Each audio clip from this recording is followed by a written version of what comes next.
के लिए। इसलिए उस वीडियो को आप थोड़ा देख लीजिए। और ये हनोक की जो किताब है कैसे मिली है, कितने समय पहले मिली, किसने खोज किया, तो उसके विषय में थोड़ा सा वीडियो दिखाकर मैं थोड़ा सा समझाना चाहता हूं। फिर मैं उसके बाद आपको वॉचर्स के बारे में, गिराए स्वर्गदूतों के विषय में बातचीत करेंगे। ठीक है, एक वीडियो हम लोग यहां पर देख लेंगे।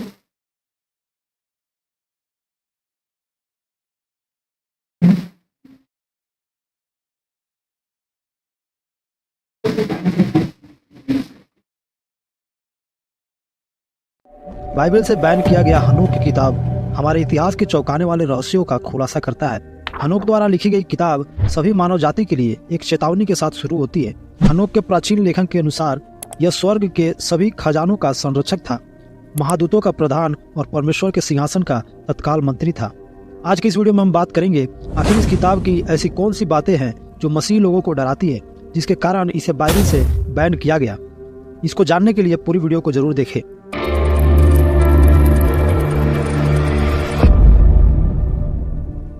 आइए जानते हैं दुनिया के सबसे पुराने बाइबल के खोज के बारे में, जिसमें हनोक की किताब पाई जाती है। यह खोज शुरू होती है एक स्कॉटिश परिवार के व्यक्ति के द्वारा, जिनका नाम है जेम्स ब्रूस। जेम्स ब्रूस का परिवार चाहता था कि वह कानून की पढ़ाई करे, लेकिन उनकी कुछ अलग ही योजना थी। उनका एक सपना था कि वह नील नदी के सबसे पुराने स्रोत की खोज करने वाले पहला व्यक्ति बने। ब्रूस ने कई साल तक अफ्रीका में अपने सपने को पूरा करते हुए बिताया और आखिरकार उन्होंने नील नदी के सबसे पुराने स्रोत को खोज लिया। लेकिन इसी बीच उसने कुछ और भी खोज किया जो बहुत ही खास था। इथियोपिया में रहते हुए ब्रूस ने एक पुरानी मैन्युस्क्रिप्ट देखी, यानी मानव द्वारा लिखावट, जो इथियोपियाई यहूदियों द्वारा उपयोग की जाने वाली प्राचीन गीज भाषा में लिखी गई थी। ब्रूस को बताया गया कि यह पुस्तक बाइबल है। ऐसे देखा जाए तो इथियोपिया में यहूदी धर्म लगभग 3000 वर्ष पुराना है। जेम्स ब्रूस ने जब इथियोपियाई बाइबल को देखा तो बहुत ही अचंभित हुए। ब्रूस बहुत पढ़े लिखे व्यक्ति थे और इथियोपियाई ग्रंथों में उन्होंने पाया सैकड़ों कहानियां ऐसी थी जो हमारे बाइबल में नहीं है। इथियोपियाई बाइबल में 81 पुस्तकें हैं। कैथोलिक बाइबल ने कुछ पुस्तकों को हटा दिया और इसमें केवल 73 पुस्तकें हैं। किंग जेम्स बाइबल में इसमें केवल 66 पुस्तकें हैं। ब्रूस को समझ नहीं आ रहा था कि आखिर ऐसा कैसे है कि पुराने बाइबल में इतना अधिक विवरण मौजूद है। जिन लोगों का आधुनिक बाइबल में केवल 1 या 2 बार वर्णन किया गया है, उनके पूरे जीवन, परिवार, उनके काम और दुष्टता को इथियोपियाई बाइबल में दर्ज किया गया है। जेम्स ब्रूस को यह समझ नहीं आ रहा था कि इथियोपियाई बाइबल के इतने सारे पुस्तकों को क्यों हटा दिया गया है, और तभी ब्रूस ने इसका कारण पाया। इथियोपियाई बाइबल को देखते समय उनका ध्यान हनोक की पुस्तक पर पड़ी। ब्रूस को पता था कि हनोक नूह का परदादा था, क्योंकि आज की आधुनिक बाइबल में कुछ ही जगहों पर इसके बारे में बताया गया है, लेकिन यहाँ इथियोपियाई बाइबल में हनोक का पूरा किताब था, जिसमें लगभग 108 चैप्टर है। अब ब्रूस को यह समझ आने लगा था कि आखिर क्यों दुनिया इस पुस्तक को छुपाना चाहती है, क्योंकि हनोक की पुस्तक में स्वर्ग को न केवल एक आध्यात्मिक स्थान के रूप में बल्कि एक भौतिक स्थान के रूप में वर्णन किया गया है, जहाँ मनुष्य को भी भौतिक रूप से जाना संभव है, जबकि आधुनिक बाइबल के अनुसार ऐसा संभव नहीं है। बिना मृत्यु के कोई भी स्वर्ग में प्रवेश नहीं कर सकता है। लेकिन हनोक ने ऐसा किया और जो कुछ भी उसने वहां देखा उसे लिख लिया। उसने स्वर्ग का वर्णन बादलों में तैरती काल्पनिक स्थान के रूप में नहीं किया, बल्कि आकाश में एक शहर के रूप में किया, जिसमें कई अलग अलग कमरे हैं, दीवारें चमकती रोशनी के रत्नों से ढकी हुई है और ईश्वर समान प्राणी अपने अपने काम कर रहे हैं। हनोक की पुस्तक तो कई साल पहले इतिहास से मानो गायब ही हो गई थी, लेकिन इसे 1772 में जेम्स ब्रूस द्वारा फिर से खोज किया गया। हनोक की पुस्तक निश्चय ही बहुत ही इंटरेस्टिंग थी, लेकिन इसे कई समुदाय के लोगों ने इनकार कर दिया और इसे बाइबल का भाग नहीं मानते। प्राचीन काल में हनोक की पुस्तक बहुत स्थानों पर पढ़ी जाती थी। इसकी लगभग 11 कॉपीज डेड सी स्क्रॉल्स में पाई गई थी, जो पूरी तरह से इथियोपियाई बाइबल के पुस्तकों से मेल खाती थी। हनोक ने अपने पुस्तक में बताया है कि वह स्वर्ग की ओर चढ़ जाता है और उसके साथ यूरियन नाम का एक प्राणी होता है। शायद एलिया की तरह ही हनोक को भी शारीरिक रूप में स्वर्ग ले जाया गया होगा और उसने जो कुछ वहां देखा उसे लिख लिया। स्वर्ग पर जाते समय उसने नीचे पहाड़ों को और नदियों को देखने का जिक्र किया है, साथ ही हवा और बादल के निर्माण का भी जिक्र किया गया है। हनोक जब स्वर्ग में प्रवेश करता है तो उसे बहुत सारे दरवाजे दिखाए जाते हैं, जिन्हें वह 12 द्वार कहता है। प्रत्येक द्वार का एक नाम और एक उद्देश्य होता है।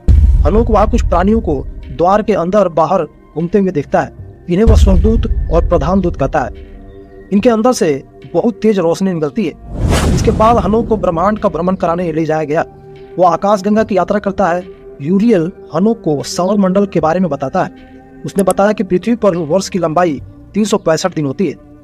हनोक ने यह भी देखा कि आकाश में नक्षत्र कैसे घूमते हैं। यह सब बहुत ही दिलचस्प है क्योंकि हनोक ने इसमें से कई चीजों की आज के खोज के कई वर्षों पहले ही बता दिया था। हनोक ने एक वस्तु देखी जिसे वह जीवन का पुस्तक कहता है। उसका कहना है कि इस पुस्तक में मनुष्य के सभी कामों का रिकॉर्ड है। फिर आखिर में हनोक को परमेश्वर के सिंहासन के सामने लाया जाता है और वहां परमेश्वर हनोक को गिराए गए दूतों के रहस्य और मनुष्यों के अत्याचार के बारे में बताते हैं। परमेश्वर हनोक को अतीत, वर्तमान और भविष्य के दर्शन दिखाता है। तभी हनोक को समझ आता है कि उसे वहां क्यों बुलाया गया और उसे सब कुछ लिखने को क्यों बोला गया था। परमेश्वर को ऐसे व्यक्ति की आवश्यकता थी जो स्वर्ग और पृथ्वी की इन सारी गुप्त बातों को गवाह बने और जिसका शब्द पीढ़ियों तक बना रहे। परमेश्वर ने हनोक को चुना ताकि वह अपना संदेश स्वर्ग से गिराए गए दूतों और मनुष्यों तक पहुंचा सके। संसार की उत्पत्ति के समय में परमेश्वर ने कई स्वर्गदूतों को स्वर्ग से पृथ्वी पर गिरा दिया था। आमतौर पर स्वर्गदूतों को आध्यात्मिक प्राणी माना जाता है, लेकिन हनोक की पुस्तक में इन गिराए गए स्वर्गदूतों को विशाल शरीर वाले दानव जैसे भौतिक प्राणी के रूप में बताया गया है, जिनमें से कुछ के पंख भी है। इन्होंने इंसान को कई चीजें सिखाई, जैसे कि खेती करना, पौधे से दवा बनाना। इन्होंने इंसानों को खगोल विज्ञान भी सिखाया, जिसके बारे में प्राचीन ग्रंथ में जिन पर हनोक की पुस्तक आधारित है वर्णन किया गया है। हनोक अपने पुस्तक में बताते हैं कि इन गिराए गए दूतों को परमेश्वर द्वारा चेतावनी दी गई थी कि वह मनुष्यों को कुछ रहस्यमय बातें न बताए, लेकिन इन्होंने परमेश्वर के चेतावनी को इनकार किया और मनुष्यों को युद्ध करना, हथियार बनाना सिखा दिया। गिराए गए स्वर्गदूतों ने पृथ्वी के लोगों को पाप में बहकाया और जिसे चाहा उसे अपनी पत्नी बना लिया। और स्वर्गदूतों ने जो स्वर्ग की संतान है उन्हें देखा और उनकी लालसा की और एक दूसरे से कहा, आओ हम मनुष्यों में से अपने लिए स्त्रियां चुन ले। पहला हनोक अध्याय 6 उसका 2 पद। इन्हीं स्त्रियों से जन्म लिए हुए बच्चे बड़े होकर एक विशाल शरीर वाले दानों के रूप में बन गए, जिन्हें नफीली भी कहा जाता है। धीरे धीरे ये पृथ्वी पर बढ़ते गए और इंसानों को सताने लगे और इंसानों ने इनसे बदला लेने के लिए उनके जैसा ही निर्दयी और क्रूर बनने लगे, जिसके बाद पूरा पृथ्वी हत्या, लड़ाई और दुष्टता से भरने लगा। हनोक ने गिराए गए स्वर्गदूतों को और पूरे मानव जाति को चेतावनी दिया कि पश्चाताप करो, लेकिन सभी ने उसके चेतावनी को इनकार कर दिया। अय्यूब की किताब लिखे जाने से पहले ही हनोक ने अपनी पुस्तक में जो यीशु मसीह ये जो पुस्तक है हनोक की, जिसको हमें अभी तक हमारे हाथों में आज लोग बहुत से लोग पढ़ते हैं। तो हनोक की पुस्तक के विषय में, जिसके विषय में हम देखा कि कई लोग इसको स्वीकार नहीं करते, या कई लोग इस बात के विषय में, जो वॉचर्स जिसके बारे में गिराए हुए स्वर्गदूत हैं उनके विषय में इन बातों को जब देखते हैं, तो ये हनोक की पुस्तक में सारा विवरण जो है इस बारे में मिलता है कि किस प्रकार है, कितने हैं और कौन से। तो जो वॉचर्स जिसको परमेश्वर ने भेजा है और हम उसको जब पढ़ते हैं, और ये उत्पत्ति 6 अध्याय और उसकी जब हम 1 से लेकर 4 आयत तक पढ़ते हैं, तो यहाँ कहता है, फिर जब मनुष्य भूमि के ऊपर बहुत बढ़ने लगे और उनके बेटियां उत्पन्न हुई,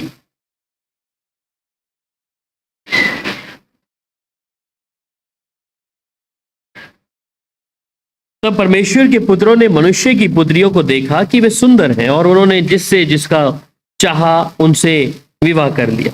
तब यहोवा ने कहा, मेरा आत्मा मनुष्य से सदा लोभ विवाद करता ना रहेगा, क्योंकि मनुष्य भी शरीर ही है, उसकी आयु 120 वर्ष की होगी।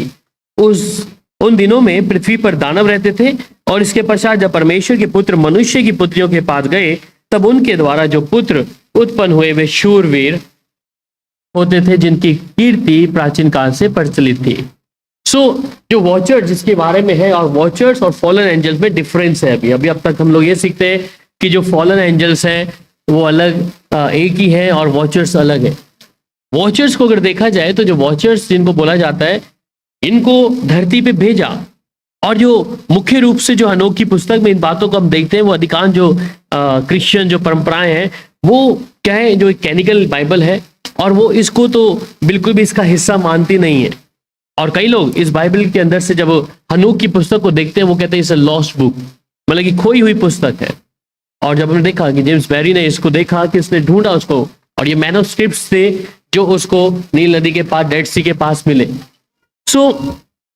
इनकी विशेषताओं के विषय में जब देखते हैं कि हनोक की जो पुस्तक है, और ये स्वर्गदूतों का एक समूह है, और इस स्वर्गदूतों का समूह जो है किस प्रकार परमेश्वर ने इनको भेजा और जिन्हें मनुष्य की देखभाल करने के लिए भेजा गया था। सही मायने में जो वॉचर्स हैं इनको मनुष्य की देखभाल करने के लिए भेजा, और अतः क्या हुआ, ये लोग भ्रष्ट हो गए। और भ्रष्ट हो गए तो हनोक 1 अध्याय जब पढ़ते हैं उसके 6 अध्याय उसके 22 आयत में, हनोक की किताब में अगर पढ़ते हैं, और यहाँ पर उत्पत्ति 6 अध्याय और उसकी 2 आयत में, और हम लोग 3 आयत में जब पढ़ते हैं कि तब परमेश्वर के पुत्र ने मनुष्य की पुत्रियों को देखा कि वे सुंदर हैं, और उन्होंने जिसको चाह उनसे वैसा विवाह करके रख लिया। वो आकर्षित हो गए इस चीज के ऊपर, और जब आकर्षित हो गए, जो उनसे पैदा होने वाले बच्चे थे जिन्हें नेप्थैली कहा गया है ना, नेप्थैली हिब्रू वर्ड है, और नेप्थैली का मतलब है जेंट्स, मतलब कि एक ऐसे दानव। तो ये एक जाति थी जो परमेश्वर के लोग जिन्हें चुना गया था। अब बाइबल में जो है अलग अलग तरीके से क्या है उसके विषय में है। जब दानियल की किताब पढ़ते हैं, और दानियल की किताब 4 अध्याय 13 और 17 और उसकी 23 आयत को जब पढ़ते हैं, पढ़िएगा जरा। दानियल की किताब 4 अध्याय उसकी 13 आयत और फिर 17 और फिर 23 आयत। यहाँ पे जो दानियल की किताब में मैंने पलंग पर दर्शन पाते समय क्या देखा कि एक पवित्र पहर स्वर्ग से उतरा है। हाँ, अब उसकी 17 आयत, हाँ 17 आयत, सिर्फ 17 आयत। उसने ऊंचे स्वर से पुकारकर यह कहा, वृक्ष को काट डालो, उसकी डालियों को छांट दो, उसके पत्ते झाड़ दो और उसके फल बिखरा डालो, पशु उसके नीचे से हट जाए और चिड़िया उसकी डालियों पर से उड़ जाए, तो भी उसे ढूंढ कर जड़ समेत भूमि में छोड़ो और उसको लोहे और पीतल के बंधन से 4 का 17 और फिर 23। हे राजा, तूने जो एक पवित्र पहलू को स्वर्ग से उतरते और यह कहते देखा कि वृक्ष को काट डालो और उसका नाश करो, तो भी उसको ढूंढो को जड़ से समेत भूमि में छोड़ो और इसको लोहे और पीतल के बंधन से बांधकर मैदान की हरी घास के बीच में रहने दो। वह आकाश की ओर से भीगा करे और उसके मैदान के पशुओं के संग की भाग मिले, और जब तक 7 युग उस पर बीत ना चुके तब तक उसकी ऐसी ही दशा रहे।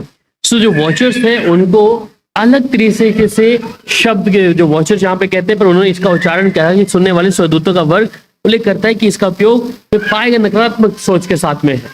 और ये जो स्वर्गदूत है जिनके विषय में हम बाइबल में पढ़ते हैं, वॉचर्स ही हैं, पर उनको जो कहने का तरीका या उनका जो स्वभाव है वो अलग है। तो ये जो वॉचर्स हैं इसमें यहूदा 1:6 में भी जब जाते हैं तो वहां पर भी उनके विषय में जब पढ़ते हैं, वहां पर भी कहता है कि ये नियम जो अंश में स्वर्गदूतों का एक उल्लेख करता है। और कैसा उल्लेख करता है उनके विषय में कि ये एक ऐसे वॉचर जिन्होंने ऐसी स्त्रियों के ऊपर नजर रखी, और नजर रखने के बाद जब उनके द्वारा जो भी जिंटाइल जो भी चीजें जो पैदा हुई, और पैदा होने के बाद इन लोगों ने परमेश्वर की आज्ञा का उल्लंघन किया, और उल्लंघन करने के बाद जिसे नेप्थैली कहा जाता है। और ये स्वर्गदूतों का जो विवरण है इस पूरी बाइबल में क्या है, हनोक की पुस्तक में एक एक करके मिल जाता है। और जब इस विषय को हम देखते हैं कि किस प्रकार परमेश्वर ने इनको किस चीज के लिए भेजा था, परंतु ये क्या कर रहे हैं। क्योंकि उस समय के जो दूत हैं परमेश्वर एक अलग तरीके से, क्योंकि जो गिराए गए स्वर्गदूत थे वो एक जो लूसीफर है वो उसके साथ गिराए गए थे, परंतु परमेश्वर कलाम कहते हैं कि इन्होंने परमेश्वर ने ये वॉचर्स को भेजा था। वॉचर्स का मतलब से नाम से ही पता लग जाता है कि वो एकदम नजरें रखने वाले हैं, आप क्या कर रहे हैं क्या नहीं कर रहे, परंतु इनका ध्यान भटक गया कहीं और, मतलब कि धरती पे किसी और काम के लिए भेजा है परंतु ये कुछ और कर रहे हैं।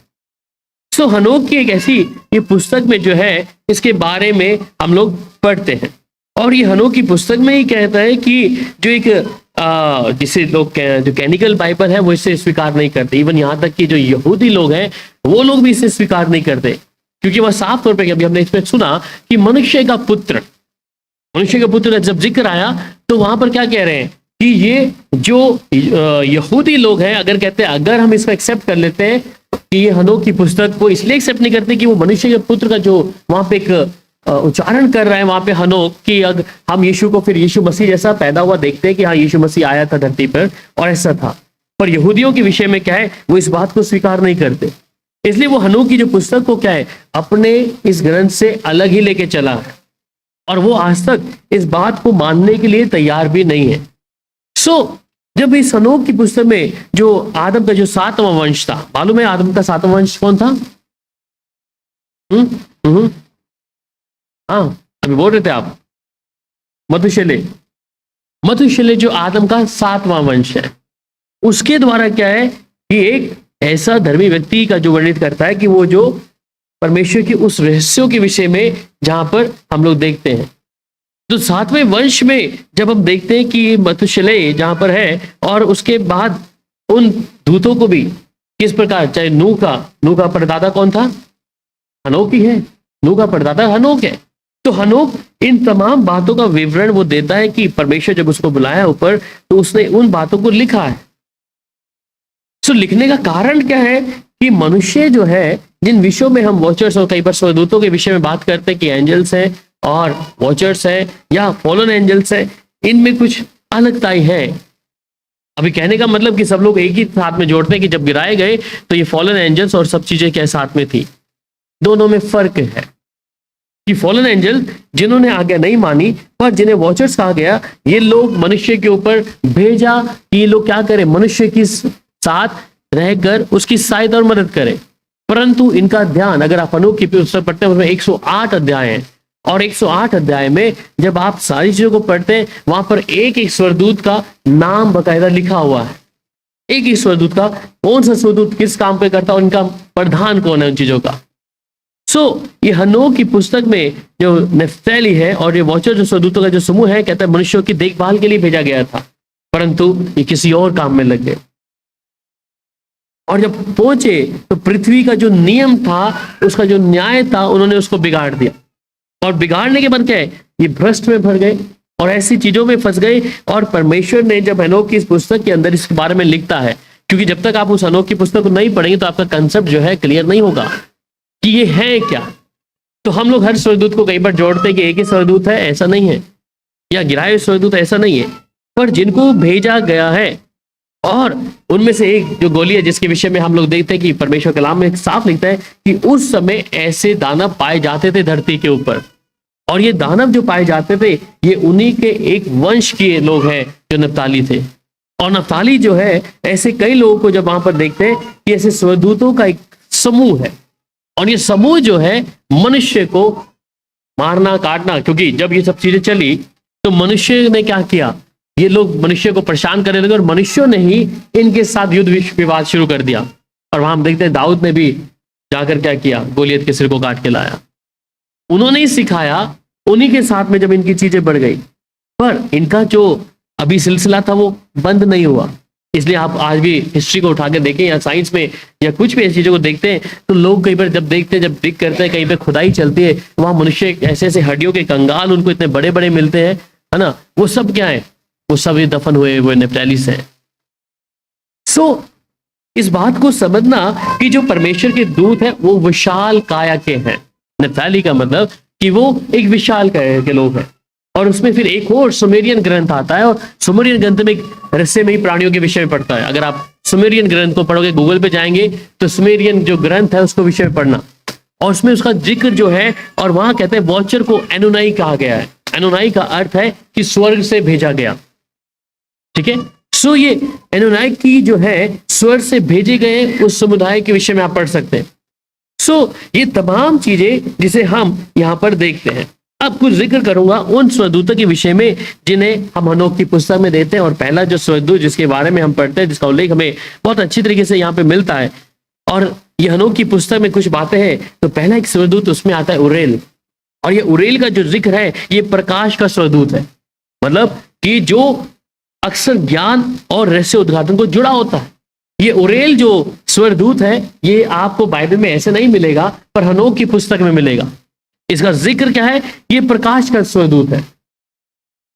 ये नहीं कि कोई आज्ञा ना मानने वाला दूत है, पर ये परमेश्वर की ओर से उस दूत के विषय में, जैसे हम लोग कई बार 3 स्वर्गदूतों को जानते हैं, लूसीफर, जिब्राइल और मिकाएल के बारे में। पर हनोक की पुस्तक में इन बातों का जिक्र आप बहुत अच्छे से सुन सकते हैं। और ये हनोक की जो पुस्तक में जब प्रकाश का स्वर्गदूत उरियल है, ये अक्सर जो है ज्ञान के रहस्य जो घटन होते हैं उनको उजागर करता। उसके बाद एक दूसरा स्वर्गदूत जहां पर बाइबल में बताता है वो है रैफेल। और रैफेल का जो है वो चिकित्सा का स्वरदूत है। चिकित्सा का मतलब बीमारियों में अगर आप हैं तो वो परमेश्वर उस दूत को अपने आज्ञा देता है हमारी चंगाई के लिए, हमारे शरीर की हर एक ऐसी बातों के जो बीमारियों और चोटों से संबंधित रखता। फिर तीसरा एक स्वरदूत और बाइबल में लिखता है वो है रागुएल। ये न्याय का स्वरदूत है। परमेश्वर इस रागुएल को जो रखा है ये है न्याय का स्वरदूत। और यहाँ बाइबल में लिखता है कि ये जो स्वरदूत है ये अन्य स्वरदूतों के बीच सदैव न्याय को सुनिश्चित करता है। मतलब कि ये निर्णय लेता है न्याय को करने के लिए। इवन जो भी काम है परमेश्वर इसको काम दिया है। ये हनोक की पुस्तक में लिखता है। बाइबल में लिखा है कि मनुष्य क्या है, हम गिराए हुए स्वरदूतों का न्याय करेंगे, परंतु परमेश्वर ने एक ऐसे प्रधान दूत को जो रेगुएल है, ये न्याय का काम इसका है। ये बाइबल में नहीं मिलेगा आपको, पर हनोक की पुस्तक में आपको इसके विवरण 108 अध्याय जब आप पढ़ेंगे उसमें 108 अध्याय में एक एक करके एक ही विषय को जान सकते हैं। फिर चौथा एक स्वरदूत है जिसके बारे में बहुत अच्छे से जानते हैं, वो है मिकाएल। और मिकाएल के विषय में इस बाइबल में, हमारी बाइबल में भी और हनोक के विषय में भी है, हनोक की इस बुक में। सो मिकाएल का जो है वो युद्ध का, रक्षा का स्वरदूत है जो ईश्वर की सेना का नेता है। और उसके बाद पांचवा एक और स्वरदूत आता है जिसे सरकाइल बोलते हैं। और ये सरकाइल जो है आत्माओं के लिए न्याय करता है। ठीक है, ये उन आत्माओं को न्याय करता है चाहे वो अच्छी है या बुरी है। ये न्याय के लिए उसको उसने रखा है। उसके साथ में फिर आता है जिब्राइल, और वो तो संदेशवाहक है कि वो स्वरदूतों के विषय में है। पर इन सब के ऊपर एक और खास स्वरदूत है जिसके विषय में हम और आप नहीं जानते, वो है शमयाजा। ये शमयाजा जो है ये पूरे इन कंट्रोल करता है, वॉचर का प्रमुख नेता है, वॉचर्स का प्रमुख नेता है। इसका मतलब जो वॉचर्स जो धरती पे आकर जो देख रहे थे उनका प्रमुख नेता है शमयाजा। और ये शमयाजा जो है ये जिसने अन्य स्वरदूतों को जो महिलाओं का जो कहता है पाप करने के और जो प्रेरित किया था, ये उन्हीं का एक प्रधान दूत है शमयाजा। सो इस स्वरदूतों के विषय में फिर एक आखिरी जो एक स्वरदूत आता है वो है इज़राइल, और एक और प्रमुख वॉचर जिसने मानवता को युद्ध और अन्य पापों को लिए प्रेरित किया। ये उनके हेड है शमयाल और ये अज़ेल। ये लोग हैं प्रमुख जो वॉचर्स के प्रमुख नेता हैं जिन्होंने मनुष्य को पाप करने के लिए धकेला। और शमयाल जो है ये शमयाजा जो है, शमयाजा ने क्या किया, वहां महिलाओं के साथ, स्त्रियों के साथ में उनके मन में ये चीज को डाला। तो ये साफ तौर पर इन दूतों के विषय में क्या है हम हनोक की पुस्तक में देख सकते हैं। और हनोक की पुस्तक के विषय में जब देखते हैं हमारे को समझना कई बार मुश्किल हो जाता है कि प्रभु कैसे पढ़े, कैसे समझे। और जब इसके बारे में आप अध्ययन करेंगे, इस बारे में आप समझ पाएंगे कि हनोक की पुस्तक ऐसी पुस्तक है जिसमें हर एक चीजों का विवरण हम एक मुख्य शिक्षा के रूप में देखते हैं। और हनोक की पुस्तक के अंदर बहुत सी ऐसी बातें जिसे हमें शायद अपनी आत्मा से हम नहीं समझ सकते, परंतु परमेश्वर की सामर्थ्य के द्वारा, आत्मा के द्वारा समझ सकते हैं। परंतु ऐसे समुदाय भी हैं जो हनोक की पुस्तक को बाइबल की पुस्तक नहीं कहते हैं। या फिर अभी ये जो वीडियो में आपको दिखाया, ये दिखाने का मतलब क्या था कि इथोपिया जो है आज भी हनोक की पुस्तक को मानता है। इथियोपियंस लोग हैं वो आज भी हनोक की पुस्तक के साथ एग्री हैं और उनका एक धर्म ग्रंथ है। और ये धर्म ग्रंथ उनका जो है वो उसको ऐड किया है कि ये सच्चाई है। पर यहूदी लोग इसके विषय में क्या करते हैं, इसके अनुयायी हैं, वो उसके साथ बिल्कुल सहमति नहीं जताते। वो सिर्फ एक ही बात के कारण कि ये यहाँ पर साफ तौर पे हनोक ने उस आखिरी जो 108 अध्याय में लिख दिया है कि परमेश्वर का पुत्र यीशु मसीह के बारे में कि वो मनुष्य का पुत्र है। और इसी बात पे यहूदी लोग क्या करते हैं, वो एग्री नहीं होते कि अगर ये हनोक की पुस्तक में उन्होंने एग्री कर दिया तो उन्हें अपने तामूद में, अपने जो तोरा है उस चीजों में क्या करना पड़ेगा, अपने ग्रंथ में या वो सुमेरियन ग्रंथ के अंदर उसको एडअप करना पड़ेगा। अगर वो ऐड करते हैं तो जो अब तक यीशु मसीह के विरुद्ध में चल रहे हैं कि हाँ यीशु मसीह की आमद अभी तक हुई नहीं है, यीशु मसीह ऐसे बच्चे के रूप में आया नहीं है, यीशु एक अलग रूप से आएगा, तब तक उनके विषय में ये बात क्या है, अगर वो एग्री करते हैं तो उनके समुदाय और एक जो बहुत बड़ी इज़राइल के अंदर एक ऑर्गेनाइजेशन है जिससे वो तोरा के रूप से जाना जाता है और ये पूरी वर्ल्ड में माना जाता है कि अगर जो वो निर्णय लेते हैं तो उस हिसाब से उनको तामूद के अंदर इन बातों को एडअप करना पड़ेगा। पर अगर वो तामूद के अंदर इस बात को ऐड कर लेते हैं तो इसका मतलब वो परमेश्वर के साथ, यीशु मसीह के साथ एग्री करते हैं। पर कहीं ना कहीं उनका दिमाग इस बात के लिए चौकस है कि अगर हमने इसके साथ एग्री कर दिया तो क्या होगा, हम उसके साथ एग्री करने कि हम सहमति जताते हैं कि यीशु मसीह बच्चे के रूप में धरती पे आया और वो एक चन्नी में पैदा हुआ। सो इसके बहुत सारी चीजों को हम लोग देखते हैं, पर जो सुमेरियन जो ग्रंथ है वो इन विषय में बताते हैं, और यहाँ तक कि जो वैज्ञानिक हैं, जिन विषयों के विषय में हम कहते हैं कि ये वॉचर्स हैं ब्रह्मांड के अंदर, जिसे हम लोग वॉचर्स कहते हैं, और आज के युग में जो साइंस कहती है वो उसे एलियंस कहती है। साइंस ने ब्रह्मांड में अंदर आने वाली चीजों को क्या कह दिया, एलियंस। हालांकि वो एलियंस नहीं है, वो वॉचर्स ही हैं, ठीक है। इसलिए साइंस अब तक इस चीज तक नतीजे तक नहीं पहुंची कि एलियंस की एक अलग ग्रह है। ये बात सोचे कि परमेश्वर ने सिर्फ एक ही गोला रखा है, पृथ्वी, जिस पे मनुष्य का जीवन संभव है, और इसी पर मनुष्य है और कई मनुष्य नहीं है। पर उसके अलावा जितने भी गोले हैं, जितने भी ये जो हम देखते हैं अपने आसपास में, उस पे क्या है, उस पे ये वॉचर, ये तमाम चीजें हो सकती हैं। क्यों? क्योंकि हमने इस जब ये वीडियो को देखा तो वहां पर साफ तौर पे, और हनोक भी इस पुस्तक के विषय में साफ तौर पे कहता है कि ये आ जा सकते हैं, कोई भी रूप धारण कर सकते हैं। जरूरी नहीं कि पंख होंगे, बिना पंख के भी ये मनुष्य के साथ में रह सकते हैं। पर बाइबल में इस बारे में बताती है कि परमेश्वर ने इनको बंद कर दिया। जब इनकी इस गुस्ताखी को देखा तो ये निप्ताली जिस प्रकार से, जिस तरीके से काम कर रहे थे, उस तरीके से परमेश्वर ने इन लोगों को समाप्त कर दिया। और जब हम नूह के जहाज के विषय में देखते हैं, उस समय भी वो लोग वहां पर थे। पर नूह के समय पे जब परमेश्वर ने उस पृथ्वी को के अंदर जो जल पर ले किया, ये जरूरी हो गया था। इसलिए परमेश्वर ने एक कदम को उठाया कि क्या करे, कि जो नप्ताली हैं, जितने जेंट्स हैं और जितने लोग उनके संपर्क में आ गए हैं, उनकी लड़कियों ने कि मनुष्य के परमेश्वर के पुत्र, जब मनुष्य की पुत्री से विवाह किया, जो जाति पैदा हो रही थी, जो नप्ताली पैदा हो रहे थे, वो बहुत बड़ी तादाद में थे। और जिससे जो मनुष्य की जो काया थी, वो एक जो समाल था, परंतु जो बच्चे पैदा हो रहे थे वो एक जेंट्स के रूप में थे, मतलब कि ऐसे एक विशाल काया वाले दानव थे।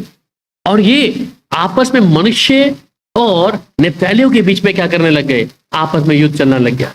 मैंने जिस विषय में बताया, एजेल, ये प्रमुख वॉचर जो है, जो पाप के लिए प्रेरित करता था, और इसने क्या किया, उन मनुष्य के बीच में उनको, इस दूत ने जो एजेल है, इसने उनको पाप करने के लिए उनके मन में ऐसी चीज को डाल दिया। और फिर जो शम्याजा था, उसने क्या किया, उसने युद्ध के लिए करना शुरू कर दिया।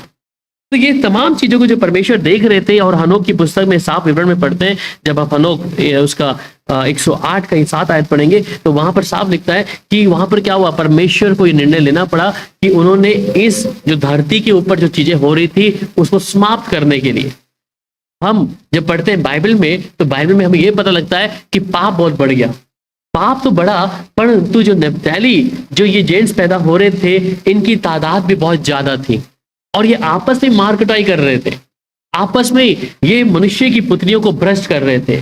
वो भ्रष्ट तो कर रहे थे, परंतु जो उनसे बच्चे पैदा हो रहे थे वो कोई नॉर्मल बच्चे नहीं थे, वो एक दानव के रूप में थे। हनोक की इस पुस्तक के अंदर उस विषय में हम लोग देखते हैं।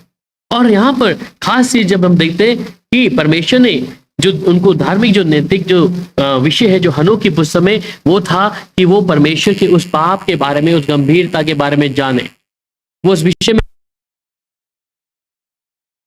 कारण उस पाप में ना रहे।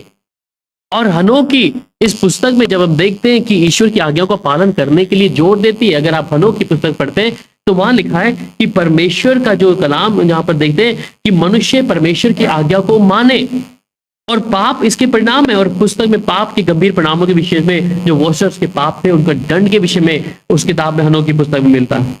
और ये बताती है कि पाप की जो मानवता थी, जो पृथ्वी पर भ्रष्ट हो रही थी और विनाश कर रही थी।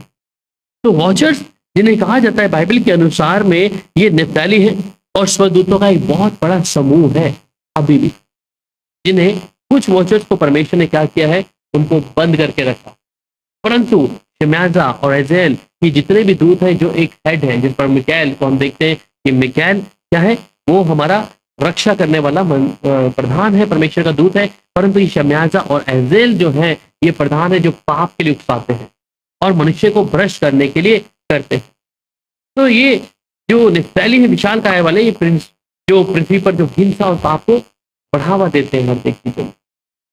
तो अब तक हम ऑलरेडी कई चीजों को सीखा है कि जो स्वदूत है उनका स्वभाव कैसा है, परंतु हम पिछले दिनों में जब देखा कि जो फॉलन एंजल्स थे उनका काम क्या था, पर जो वॉचर्स है वो डिफरेंट है।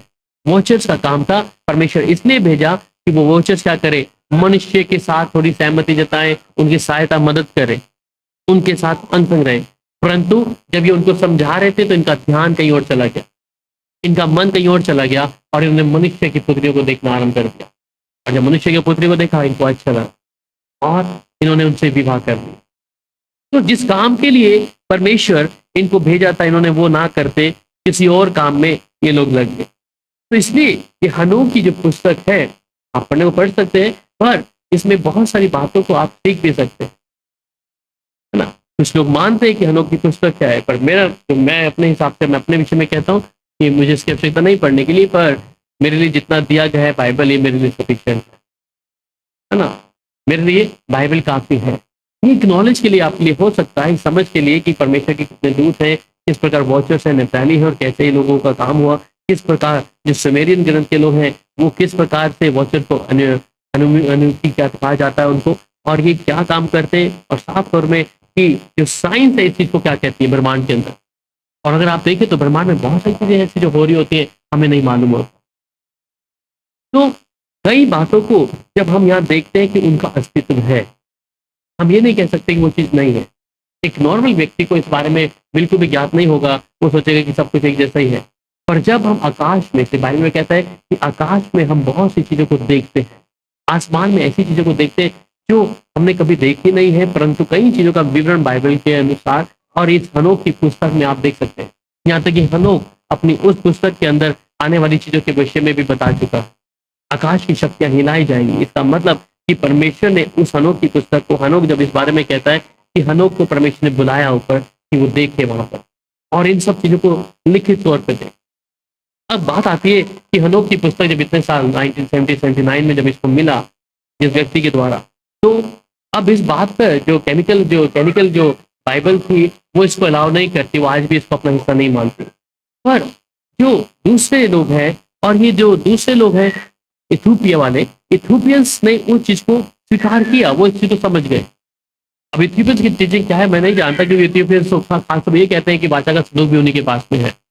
इथोपियंस ये कहते हैं कि वाचा का संदूक भी उन्हीं के पास है, पर बाइबल में प्रकाशित वाक्य में कहता है कि वाचा का संदूक तो जब यूहन्ना जब दर्शन देख रहा है तो उसने उस वाचा के संदूक को देखा परमेश्वर के उस स्थान पर स्वर्ग में। तो इसका मतलब इथोपियंस अगर आज भी साल में इथोपियंस साल में एक बार उस जो उनके पास जो संदूक है वाचा का उसको एक बार निकालते हैं, और पूरा इथोपियंस जो कंट्री पूरे लोग हैं वो उसके आगे जय जयकार करते हैं। जैसे हम लोग दाऊद को देखते कि दाऊद जब वाचा का संदूक लेके आया उसके सामने बहुत सारी वीणा बाजे बजाकर उसका धन्यवाद करते निकले।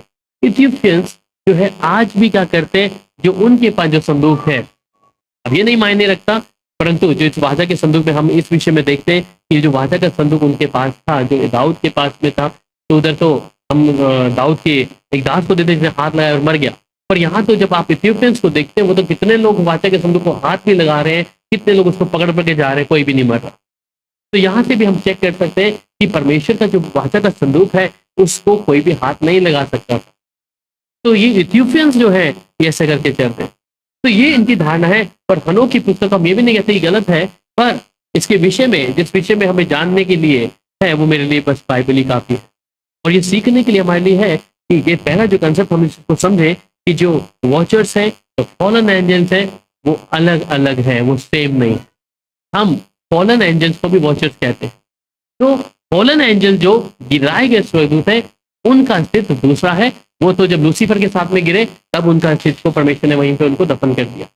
पर जो वॉचर्स हैं वहां पर परमेश्वर ने स्वयं उनको भेजा है कि मनुष्य की वो क्या करे, सहायता मदद करे, मनुष्य के साथ में उनको सिखाए। इसलिए हमने सुना, हनोक की पुस्तक में लिखता है कि परमेश्वर ने जो वॉचर्स को भेजा तो वो मनुष्य को खेती करना, काम करना, वो इसमें कई चीजों को सिखाए, उन चीजों के बारे में ऐसी नॉलेज देने के लिए। पर इनका मन जो था वो भटक गया। और इसमें से जो स्वदूत के विषय में देखा, मैं क्या इसने उनके मनों को क्या कर दिया, जो नेता है उनका हेड है, उनके मनों में महिलाओं के विषय में, स्त्रियों के विषय में उनके मन में इच्छा पैदा हो गई। ये इच्छा पैदा जब हुई तो उन्होंने उनसे विवाह किया, और विवाह करने के बाद जो जाति आई और जो नप्ताली जो लोग थे, इतने सारी एक बड़ी काया वाले जो मानव थे, दानव थे, उसने आपस में उनके बीच में मतभेद शुरू होने लगे।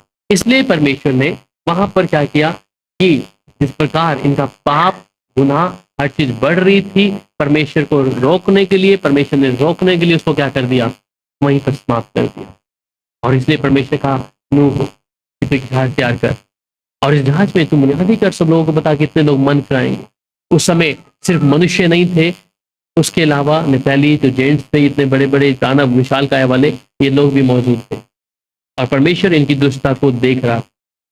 तो ये जो वॉचर्स के बारे में है, हम इतना ही यहाँ तक रखेंगे, पर जितना भी है, पर उस विषय को हम समझें कि परमेश्वर, क्योंकि इसके साथ कनेक्टेड है, जिसको हमने डिमोनोलॉजी के बारे में और स्वदूतों के विषय में हमने पिछले दिनों में पढ़ा है, इससे कनेक्टेड था थोड़ा सा, और उसके विषय में एक ही विषय में बताने की आवश्यकता नहीं है। पर कुछ स्वदूतों को मैंने, जो आपने पहली बार नाम सुने होंगे, पर ये काम कर रहे हैं अभी भी। तो अब तक तो हम 3 स्वदूतों के विषय में जानते थे, पर इतने जो स्वदूत में 6 स्वदूतों के विषय में बताया, ये अभी भी काम कर रहे हैं। और ये हेड है उन चीज़ों के 41 के, जिन्होंने मन को उनके प्रेरित किया, उनके मनों को तैयार किया ऐसा करने के लिए। कोई सवाल अगर है आपका तो पूछ सकते हैं, कुछ भी अगर मन में कोई इच्छा है।